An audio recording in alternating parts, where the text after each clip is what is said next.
Hazır indi Qozonning yig'ilу kununa bag'ishlangan topshiruvimizni boshlaymiz.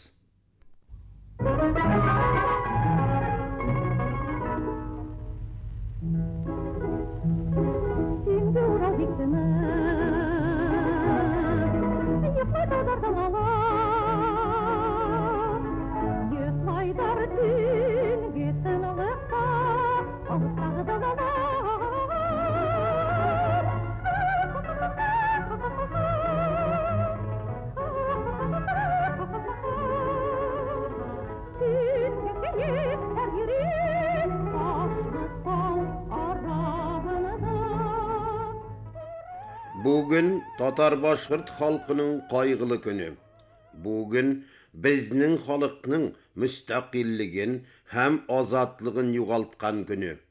Bugün hazırlar boyunca suzulgan iriksizlikning, basıp aluvchilar tarafından izilewning, kimsidewning, hurlawning başlangan günü.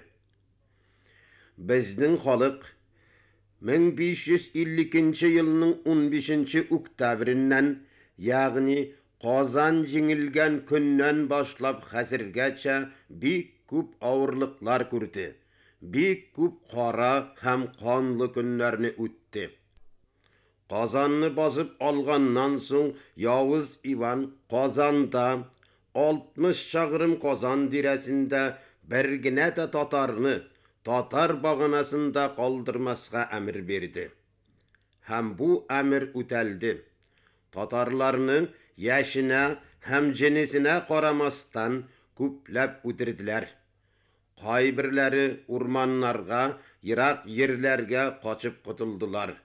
Mescitler, kütüphaneler, saraylarını yandırdılar, taladılar. Bu faciqalı hal hazırlar boyunca devam etti. Şuna qaramasdan Tatar başkırtlar özlerinin milli yüzlerin, milli tradisiyelerin hem dinlerin yugaltmayca saklap kala aldılar. Kızıl imperialistler de bizning halkka qarata Yavuz Ivan vahşiligin bir neçe mertebe kullandılar. Şulayda bizning halk hazırgacha özün millet bularak saklap kildi. Lakin bu bizning halkka bik köp köçtürdü. Ol zor ağırlıklar geçirip köp kurban verirge mecbur buldu. Tatar başkırtlar bizning babalarımız hazırgi künge qaraganda da ağırırak şartlarda milletimizni saklap kala aldılar. Siz de babalarımızdan örnek alıp milletimizni, milli medeniyetimizni, gadetimizni saklap kalu üçün küreşiniz.